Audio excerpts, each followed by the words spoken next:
Divine vision 2020 YouTube channel में आप सबका हार्दिक अभिनंदन और हार्दिक स्वागत है। हम सबका सौभाग्य है कि हमारे बीच आज एक ऐसी होनहार छात्रा मिस पायल, जिसने हिमाचल प्रदेश शिक्षा बोर्ड की जो मार्च 2024 की 10+2 आर्ट्स टीम की परीक्षाएं हुई उसमें टॉप 10 में अपना नाम हासिल किया है और इस छात्रा की 9th पोजीशन, 9वां स्थान इसने हासिल किया है। तो हम सीधे बात करते हैं उस छात्रा से। सबसे पहले तो आपका इस चैनल में बहुत बहुत स्वागत है। आप ये बताइए कि जब आपको पता चला कि आपने शिक्षा बोर्ड धर्मशाला जो है बोर्ड है उसमें आपका 9th पोजीशन आई है 10+2 आर्ट्स में, तो आपकी कैसी फीलिंग थी उस वक्त? जब मैंने अपने परीक्षा परिणाम को देखा तो मुझे बहुत ही ज़्यादा खुशी हुई और मेरे अंदर एक कॉन्फिडेंस बिल्डअप हुआ कि मैं आगे इससे और अच्छा कर सकती हूँ, कुछ नया और कुछ बड़ा कर सकती हूँ। कैसे पता चला आपको कि आप टॉप 10 में आपका नाम है, 9th पोजीशन आपकी आ चुकी है? वो किसके द्वारा पता चला? पापा जी ने बताया कि हिमाचल प्रदेश बोर्ड में मैंने 9वां स्थान हासिल किया। अच्छा, तो उस समय फीलिंग कैसी थी आपकी? मतलब आपको विश्वास हो गया कि आपकी 9th पोजीशन आई है? ये सर विश्वास हो गया और बहुत ही ज़्यादा खुशी हुई।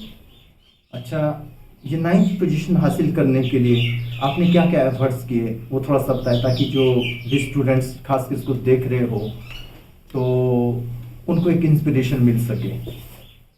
सबसे पहले तो मैं कंसिस्टेंसी के साथ पढ़ाई करती थी और प्रॉपर रेगुलर रिवीजन करती थी और सबसे बड़ा मेन फैक्टर इसमें लक का भी होता है। लक भी बहुत ही ज़्यादा मायने रखता है और लक को हम डिफ़ाइन कर सकते हैं as the help from God और ब्लेसिंग ऑफ गॉड, और हमें हमेशा श्रेष्ठ कर्म करनी चाहिए, तभी ईश्वर हमारी मदद करनी चाहिए और आध्यात्मिकता को बढ़ावा देना चाहिए। अच्छा, आध्यात्मिकता की आपने बात की है, आध्यात्मिकता बहुत ज़रूरी है। आप एक चीज़ बताइए, आप कितना समय पढ़ते थे इसके लिए? मैं 4 से 5 घंटे रेगुलर स्टडी करती थी। 4 से 5 घंटे आप डेली पढ़ते थे। हम तो ये देखते हैं कि छात्रों को केवल पास मार्क्स लेने के लिए बहुत बहुत मुशक्कत करनी पड़ती है और बहुत ज़्यादा दिक्कत आती है, लेकिन आपने तो 9th पोजीशन हासिल की है। तो आप उन छात्रों के लिए क्या कहेंगे जिनको सिर्फ पास होना भी मुश्किल हो जाता है? उनके लिए आप कुछ कहना चाहेंगे? उनको मैं बस ये बोलना चाहूँगी कि कंसिस्टेंसी बहुत ज़्यादा इंपॉर्टेंट रखती है और सबसे main factor revision, regular revision करना है। ऐसा नहीं कि आज स्टडी की फिर छोड़ देना है, फिर 1 महीने बाद पढ़ना है। तो हमें रेगुलर रिवीजन करना चाहिए और हमें मेहनत करनी चाहिए। अगर हम मेहनत करेंगे तो उसके अच्छे ही परिणाम आएंगे। आप एक बात और बताइए, जैसे आपने आध्यात्मिकता की बात की है, आध्यात्मिकता को आप किस तरह से सफलता के लिए ज़रूरी मानते हैं कि आध्यात्मिकता क्या रोल? क्योंकि मेहनत तो बहुत लोगों ने की होगी, बहुत सारे विद्यार्थी इस परीक्षा में बैठे हैं, उन्होंने बहुत मेहनत की होगी, लेकिन टॉप 10 में कुछ चुनिंदा छात्र चुन करके आए हैं। तो कैसे वो काउंट करती है आध्यात्मिकता, वो भी थोड़ा सा आप बताएं। आध्यात्मिकता जिसको हम स्पिरिचुअलिटी कहते हैं वो बहुत ही ज़्यादा इम्पॉर्टेंट है। स्पिरिचुअलिटी को हम डिफाइन कर सकते हैं। Spirituality is believing on God who has created this beautiful universe and ईश्वर की कृपा के बगैर कुछ भी पॉसिबल नहीं है। ऐसा नहीं है कि ईश्वर के प्रति हमें बस आस्था रखनी है, बट उसके साथ साथ हमें मेहनत भी करनी है, तभी हम अपने गोल को अचीव कर सकते हैं और सक्सेस हासिल कर सकते हैं। तो जैसे पायल ने बताया, आध्यात्मिकता का मतलब ये नहीं कि खाली भगवान भरोसे बैठ जाए, क्योंकि भगवान के विषय में भी कहते हैं God helps those who help themselves. भगवान उनकी मदद करते हैं जो अपनी मदद स्वयं करते हैं। बहुत सुंदर बात आपने बोली। आज क्या हो रहा है कि दुनिया में, खासकर पूरे देश में और प्रदेश में भी, युवा वर्ग जो है नशे की तरफ जा रहे हैं, नशे का शिकार होते जा रहे हैं। तो आप क्या कहना चाहेंगे ऐसे लोग जो नशे में लिप्त हैं, उनके विषय में क्या कहना चाहेंगे? क्या करना चाहिए उनको? मैं सभी जो नशा करने वाले बच्चों को कहना चाहूँगी कि नशे को छोड़ देना है, क्योंकि ये नशे की आदत बहुत बुरी आदत है। अगर हम नशे में लगे रहेंगे तो हम अपना करियर कैसे बनाएंगे, आगे कैसे बढ़ेंगे, अपने सक्सेस को कैसे अचीव करेंगे और हम पढ़ाई अच्छे से कैसे करेंगे।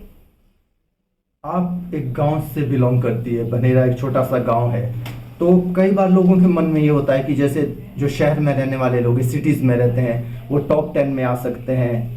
तो क्या ये भ्रांति है? क्या कोई भी व्यक्ति, चाहे गांव में जो भी आपको देख रहा है, इस वक्त सुन रहा है, तो आप उनको क्या मैसेज देना चाहेंगे कि केवल गांव के सिटीज़ के लोग ही इसमें सब सफल हो सकते हैं, शहरों में रहने वाले या कोचिंग लेने वाले कि कोई भी व्यक्ति अगर कंसिस्टेंसी से मेहनत करता है, जो टीचर क्लास में बताता है उसको ध्यान से सुन ले, और जो डेली उसको होमवर्क असाइन किया जाता है उसको भी प्रॉपरली कर ले, तो वो भी टॉप 10 में आ सकता है। क्या कहना चाहेंगे इसी विषय में? मैं इस विषय में ये कहना चाहूँगी कि यदि आप पढ़ाई के प्रति डेडिकेटेड होकर स्टडी करते हैं और आपके अंदर एक जुनून है, एक जज्बा है कि मैं कुछ नया और कुछ बड़ा कर सकती हूँ, तो ये मैटर नहीं करता है कि आप गांव से हो या शहर से, बट एक चीज़ होनी चाहिए, रेगुलरिटी वो और कंसिस्टेंसी इंपॉर्टेंट होती है, और इससे मैटर नहीं करता आप गाँव से हो या शहर से हो। मिस पायल, मेरे मन में प्रश्न है, आज की युवा पीढ़ी, क्योंकि आज इंटरनेट का टाइम है, इंटरनेट का कम्युनिकेशन से हम जुड़े हुए हैं, साइंस एंड टेक्नोलॉजी का टाइम है, तो मैक्सिमम लोग जो सोशल मीडिया पे एक्टिव रहते हैं, तो क्या कहना चाहेंगे उन विद्यार्थियों के लिए जो सोशल मीडिया पे बहुत ज़्यादा एक्टिव है, उनके विषय में क्या कहेंगे? इस विषय में मैं ये कहना चाहूँगी कि सोशल मीडिया कोई बुरी चीज़ नहीं है, बट अगर हम एक पॉजिटिव वे में उसका यूज़ करते हैं तो वो हमारे लिए बहुत ही ज़्यादा इम्पॉर्टेंट और यूज़फुल सिद्ध होती है। और मैं तो सोशल मीडिया से दूर ही रहती हूँ, लेकिन अगर आप सोशल मीडिया का अगर हम मिसयूज़ करते हैं तो इसके बहुत ज़्यादा डिसएडवांटेज है, और हमारी स्टडी पे बुरा इफ़ेक्ट पड़ता है, हमारी आंखें ख़राब होती है। लेकिन अगर हमने यूज़ भी करना है तो पॉजिटिव वे में इसका यूज़ करना है। जबकि आपने +2 पास कर ली है और टॉप 10 में भी आप हैं, अब आगे की रणनीति आप क्या करना चाहेंगे? अब आगे क्या करेंगे? आपके जीवन का जो लक्ष्य है वो भी हमारे साथ शेयर कीजिए।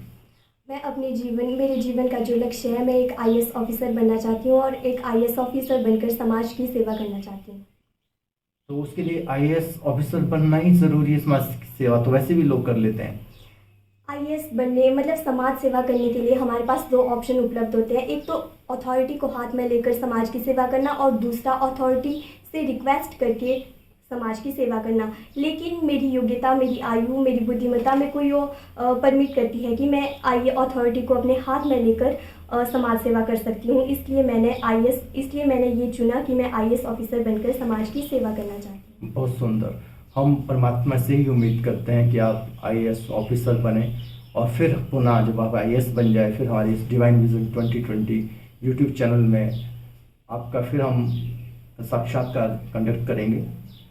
तो आपको बहुत बहुत शुभकामनाएं। धन्यवाद। तो ये थी मिस पायल जिन्होंने टॉप 10 में अपनी पोजीशन हासिल की है।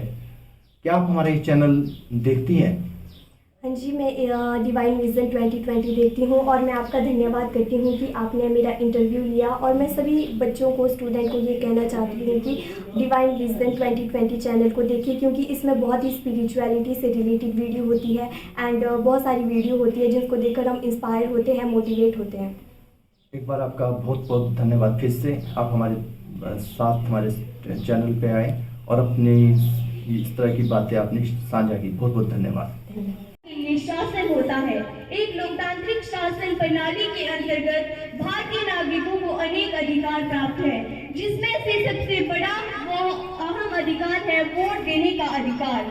इस अधिकार को पाकर हम मतदाता कहलाते हैं। वही मतदाता जिसके पास यह ताकत है कि वह सरकार बना भी सकता है और उस सरकार को गिरा भी सकता है। लोकतंत्र की सफलता तभी संभव है जब हम अपने मतदान का उपयोग करेंगे, अपने कर्तव्य को समझेंगे। लेकिन आज के ऐसे बहुत सारी सरकार को सत्ता बनाने के लिए काफी है। अरे याद कीजिए वो समय जब माननीय पूर्व प्रधानमंत्री श्री अटल बिहारी वाजपेयी जी केवल एक वोट से अपनी सरकार बनाने में नाकाम रहे थे। एक वोट, लोकतंत्र में केवल एक वोट सरकार को बदलने के लिए नहीं बल्कि पूरी व्यवस्था को बदलने के लिए काफी है। निर्णय लिया गया था कि 25 जनवरी का दिन राष्ट्रीय मतदाता दिवस के रूप में मनाया जाएगा। इसका उद्देश्य मतदाता चाहूंगी कि आपकी वास्तविक शक्ति आपका वोट है, इसलिए इसका उपयोग करें और इसके प्रति जागरूक रहें, क्योंकि जिस प्रकार बूंद बूंद से घड़ा भरता है उसी प्रकार एक एक वोट से राजनीति बनती है। और अंत में मैं बस यही कहना चाहूंगी कि उंगली पर लगी स्याही केवल निशान नहीं आपकी शान है। उंगली पर लगी स्याही सिर्फ निशान नहीं आपकी शान है। देश की पहचान है और लोकतंत्र की जान है, और लोकतंत्र की जान है। धन्यवाद।